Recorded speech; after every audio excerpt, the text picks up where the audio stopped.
everyone, welcome to my YouTube channel Sunita Srivastava Gyanshala.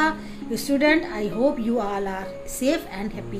Guys, आपसे मैं एक बात कहना चाहती हूँ कि आप अपने जीवन में जिज्ञासु बनो, अर्थात आपके अंदर कुछ जानने की, जो सीखने की एक ललक हो, एक इच्छा हो। और जब ऐसा होगा तो आप नई से नई चीज़ों को सीखना चाहोगे और सीखोगे।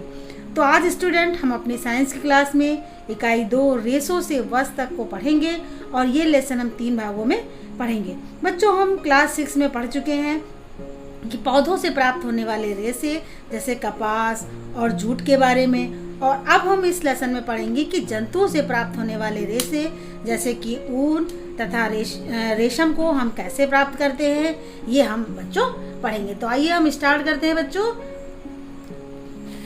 सबसे पहले हम ये जाने बच्चों कि रेसे क्या होते हैं। रेसे बच्चों, जब हम देखते हैं कि कपड़ा, हम समझ लें कि कपड़ा कैसे बनता है।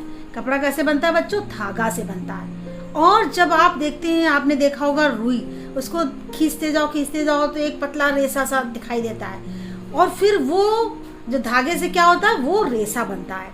और यही रेसे जो होते हैं, ये रेसे 2 प्रकार के होते हैं। एक तो पादप रेशे।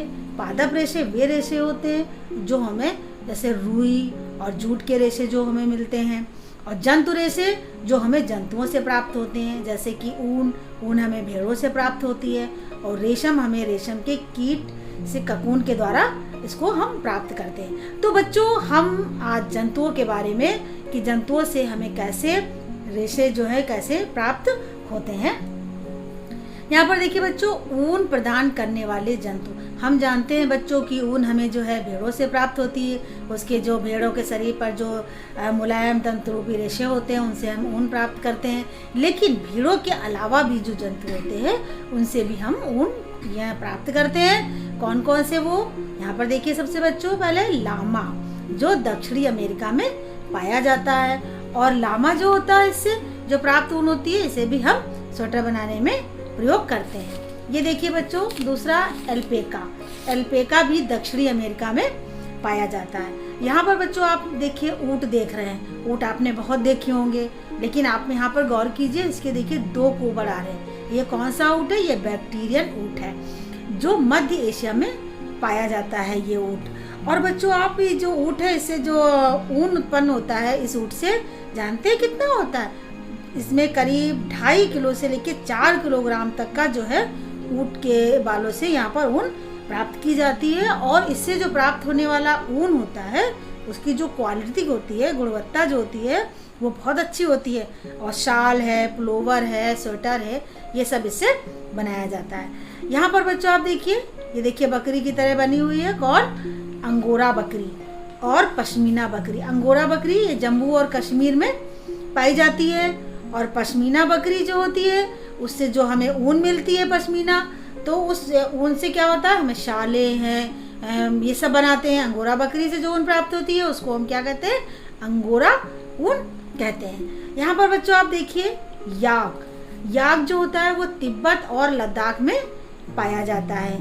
याक, चूँकि तिब्बत में बहुत ज़्यादा ठंड होती है, तो ये जो जानवर होता है, ये ठंड में बहुत आराम से रह लेता है। ये वो घास को खाता है जो अन्य जानवर छोड़ देते हैं। और जब बहुत ज़्यादा बर्फ़ जम जाती है, घास नीचे हो जाती है, तो ये अपनी बड़ी बड़ी सींगों के द्वारा खोद के घास को ढूंढता है, फिर उन्हें खाता है। और जब बर्फ़ जम जाती है, तो जानते हैं बच्चों, तब ये क्या करता है, अपनी प्यास बुझाने के लिए वो बर्फ़ को भी खाकर अपनी प्यास बड़े आराम से बुझा लेता है। और जाड़ों में इसके शरीर के ऊपर ये बाल बहुत सारे आ जाते हैं। तो याक से भी जो ऊन प्राप्त की जाती है, जो रेशा प्राप्त होता है, उससे ऊन बनाते हैं, और वो ऊन हम लोग अपने वस्त्रों को बनाने में प्रयोग करते हैं। यहाँ पर बच्चों देखिए, जो भेड़ का जिसका जो पालन है, पंजाब, राजस्थान, उत्तर प्रदेश में सर्वाधिक रूप से किया जाता है। लेकिन जिस तरीके से हम गाय होती है, गाय भी हम देखते हैं ना, हम सुना होता है आपने कि अच्छी नस्ल की गाय है। और जैसे मतलब कपड़ा ही हम देखते हैं, तो कपड़े को भी हम बांट देते हैं कि अच्छी क्वालिटी का, ये उससे कम क्वालिटी का है। तो इस तरीके से भेड़ों से भी प्राप्त होने वाली जो ऊन है, वो भी उसकी नस्ल के हिसाब से पाई जाती है। तो गुणवत्तापूर्ण ऊन प्राप्त करने वाली जो भारतीय नस्लें हैं, वो यहाँ पर इस प्रकार है बच्चों। पहला देखिए भाखरवाल, जो जम्मू और कश्मीर में पाई जाती है, और इससे प्राप्त जो ऊन होती है, उससे हम ऊनी शाल बनाते हैं। यहाँ पर बच्चों दूसरा देखिए रामपुर बुशायत। रामपुर बुशायर जो भेड़ होती है वो उत्तर प्रदेश और हिमाचल प्रदेश में पाली जाती है। इससे प्राप्त होने वाली जो ऊन होती है वो भूरे रंग की होती है और बनाने में क्या हम करते हैं, कंबल बनाने के लिए इसका उपयोग करते हैं। तीसरा देखिए नाली या नली, जो राजस्थान, पंजाब, हरियाणा में पाई जाती है, पाला जाता है इसको, और गलीचे बनाने के लिए इसके जो प्राप्त बाल होते हैं उससे बनाए जाते हैं। लोही, जो अधिकतर राजस्थान और पंजाब में पाली जाती है और इससे प्राप्त रेशों से हम क्या बनाते हैं, ऊनी वस्त्र के लिए प्रयोग किया जाता है। मारवाड़ी, जो गुजरात में पाई जाती है, मोटी व रूक्ष ऊन कंबल बनाने के लिए प्रयोग की जाती है।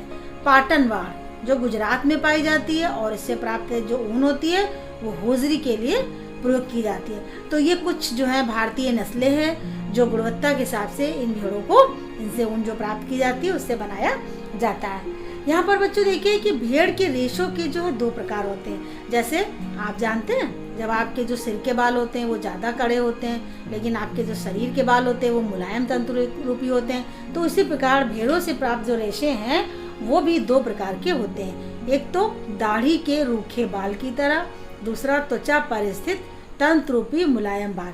ये 2 प्रकार के भेड़ के रेशों के प्रकार होते हैं।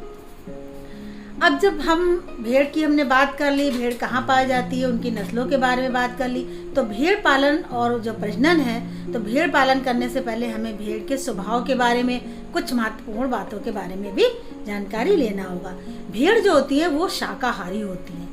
आप जानते हैं कि विश्व में भेड़ पालन में भारत का 3रा स्थान है और सबसे अच्छी जो गुणवत्ता वाली की दृष्टि से जो ऊन होती है वो न्यूजीलैंड की मैरिनो भेड़ से जो ऊन प्राप्त होती है वो बहुत ही अच्छी मानी जाती है। अच्छी गुणवत्ता वाली भेड़ों को नस्लों को जन्म देने के लिए जनक के रूप में इनके चयन की प्रक्रिया को वर्णात्मक प्रजनन कहते हैं। जिस भेड़ से अच्छी किस्म की ऊन पैदा होती है, बनाई जाती है, उन भेड़ों के जो है नस्लों को उनके जनक के रूप में इस्तेमाल करके हम उन्हीं नस्लों को और ज़्यादा जब बढ़ाने की कोशिश करते हैं तो ये वर्णात्मक प्रजनन कहलाता है। और विश्व में सर्वप्रथम भेड़ का क्लोन जो है 1996 में इंग्लैंड में बनाया गया था। ये कार्य रोजलिन संस्था द्वारा किया गया था और भेड़ का नाम डॉली रखा गया था। इस कार्य में जो वैज्ञानिक थे उसमें एक वैज्ञानिक ये हैं डॉक्टर इवान गुलमुट, जिन्होंने अपना महत्वपूर्ण योगदान दिया था।